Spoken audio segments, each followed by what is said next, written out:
deputado federal Sanderson explicou em um duro discurso que o parlamento precisa agir com urgência após a divulgação de mensagens do ministro Alexandre de Moraes e de seus ajudantes no Supremo Tribunal Federal e no Tribunal Superior Eleitoral.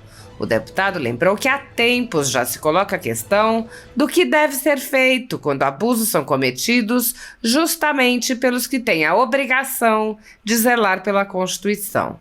Ele disse: no Brasil hoje nós infelizmente presenciamos um ministro do STF que é um juiz, um magistrado, mesmo que não tenha feito concurso público para magistratura, mesmo que tenha sido indicado, sabe-se lá de que maneira, mesmo que não tenha sido escolhido por voto de ninguém, mas o fato é que ele é um magistrado e está ali, magistrado supremo.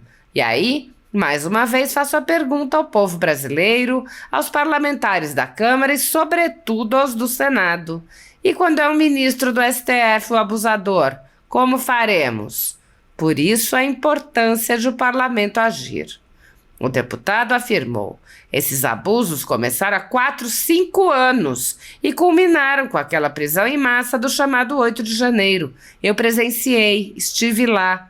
Eu e o deputado Marcel Van Hatten fomos pessoalmente várias vezes, tanto a Papuda como a Colmeia, onde vimos um verdadeiro show de horrores praticados por um ministro do STF que deveria zelar pelas garantias, mas que foi o primeiro a atacá-las.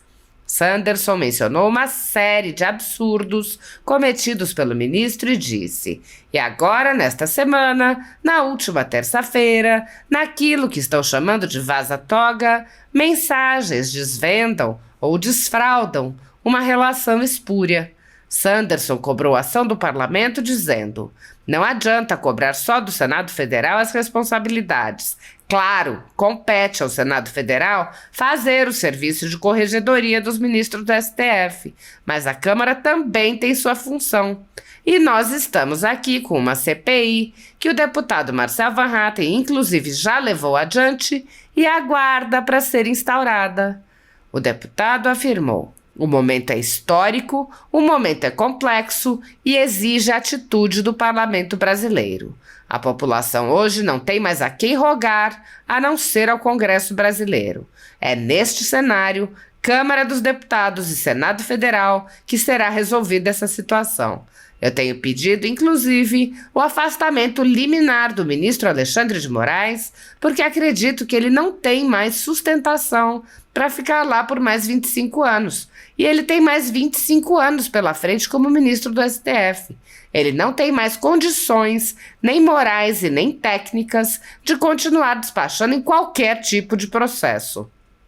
Aliás, todos os processos que ele despachou têm que ser anulados, porque estão eivados de vício, ou seja, iniciaram de forma errada e vão terminar de forma errada.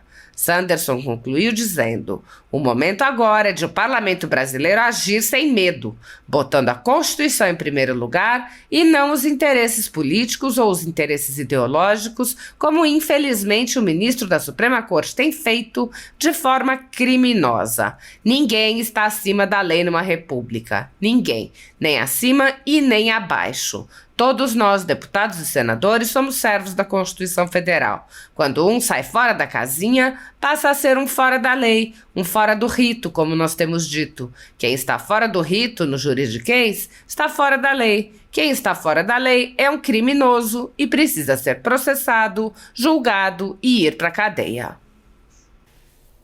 Muitos jornalistas e veículos conservadores vêm sendo implacavelmente perseguidos, como é o caso da Folha Política.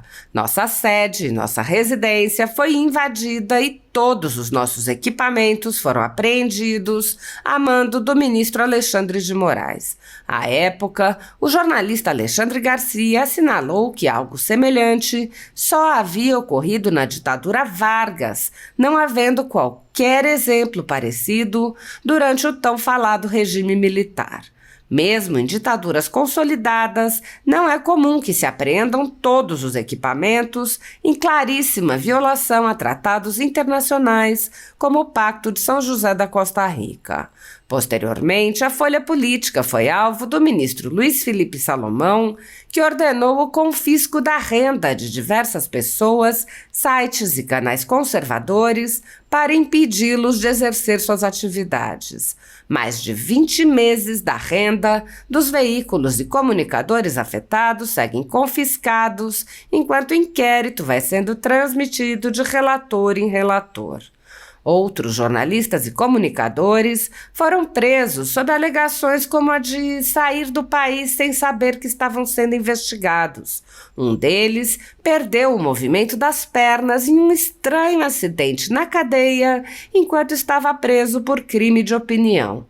Ao conseguir refúgio em outro país, viu sua família ter suas contas bloqueadas para que não pudessem receber doações de pessoas que se sensibilizam com a situação de seus filhos. Vários pedem há anos que apenas devolvam seus equipamentos eletrônicos, inclusive com as memórias de entes queridos e da própria família. Outros buscaram refúgio em outros países e são considerados foragidos e são alvo de campanhas de difamação pela velha imprensa.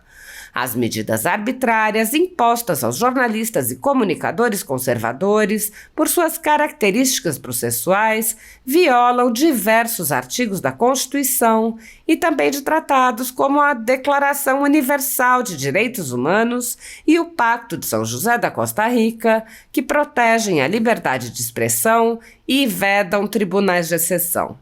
Os exemplos são muitos e a perseguição não cessa.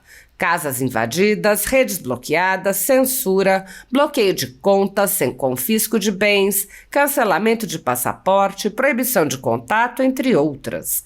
Nos inquéritos políticos conduzidos em cortes superiores, basta que parlamentares de extrema esquerda apresentem relatórios ou reportagens produzidos por pessoas suspeitas e interessadas, acompanhados de listas de pessoas a serem perseguidas, para que essas pessoas sejam privadas de direitos fundamentais. Se você apoia o trabalho da Folha Política e pode nos ajudar a continuar nosso trabalho, doe qualquer valor à empresa Raposo Fernandes através do Pix, usando o QR Code que está visível na tela ou com o código ajude@folhapolitica.org. Se preferir transferência ou depósito, a conta da empresa Raposo Fernandes está disponível na descrição deste vídeo e no comentário fixado no topo.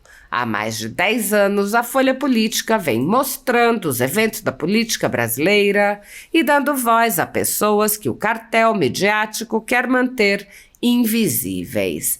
Pix ajude@folhapolitica.org. Assista. Presidente Pompeu de Matos, cumprimentos aqui os nossos parlamentares federais, deputado Marcel Van Hatten aqui no plenário conosco, e assistência que aqui nos acompanha, população do Brasil inteiro assistindo pela TV Câmara.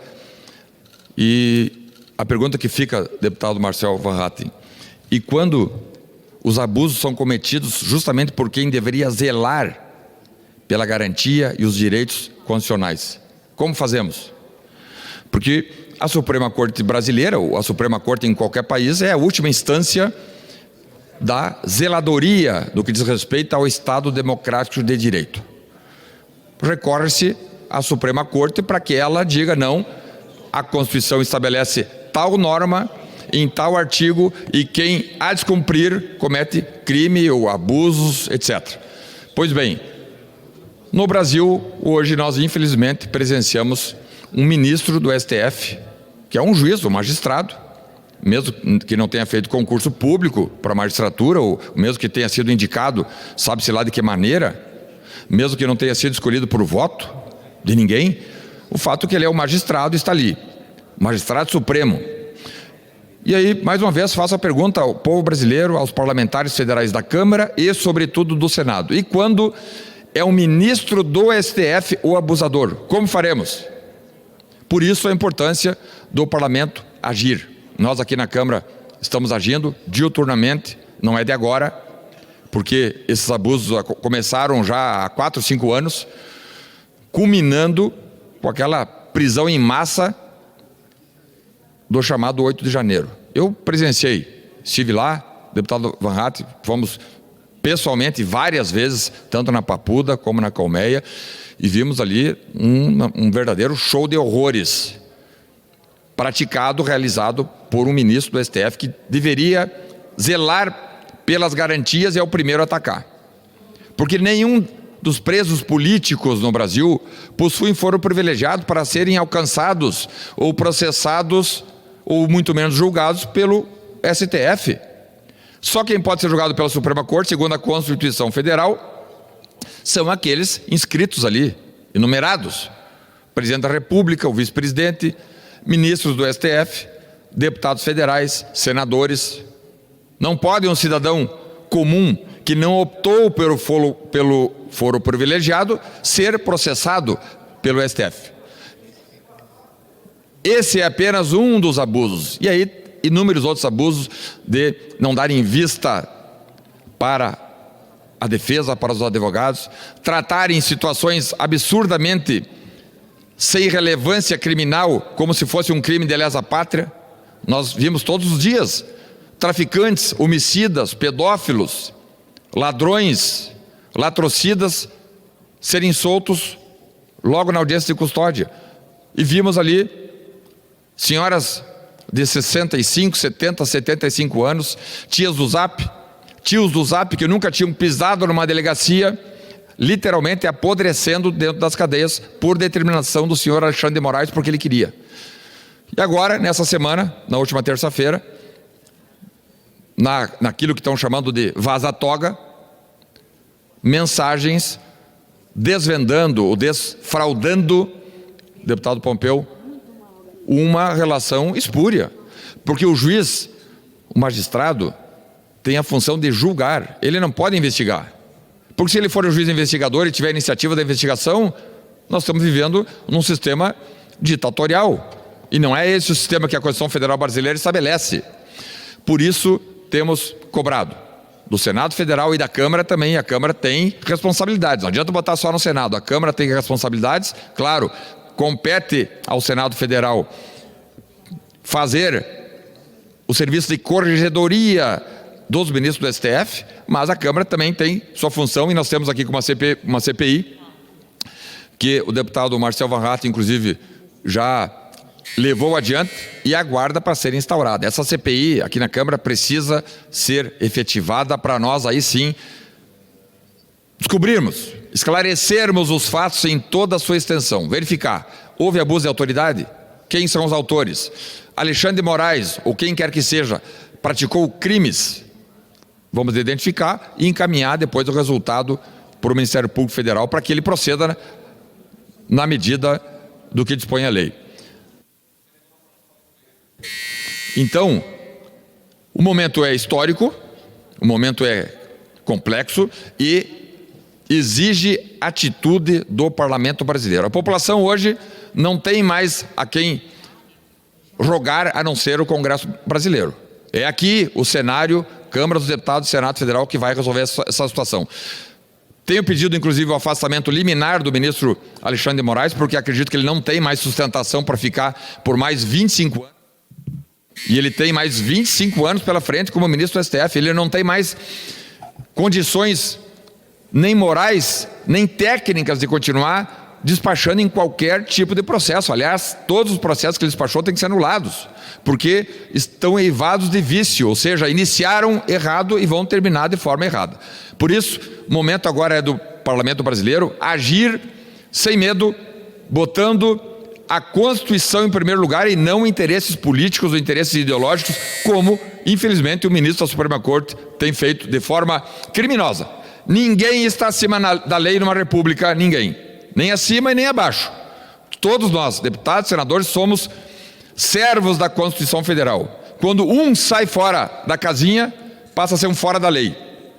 Um fora do rito, como nós temos dito. Quem está fora do rito, no juridiquês, está fora da lei. Quem está fora da lei é um criminoso e precisa ser processado, julgado e ir para a cadeia. Muito obrigado.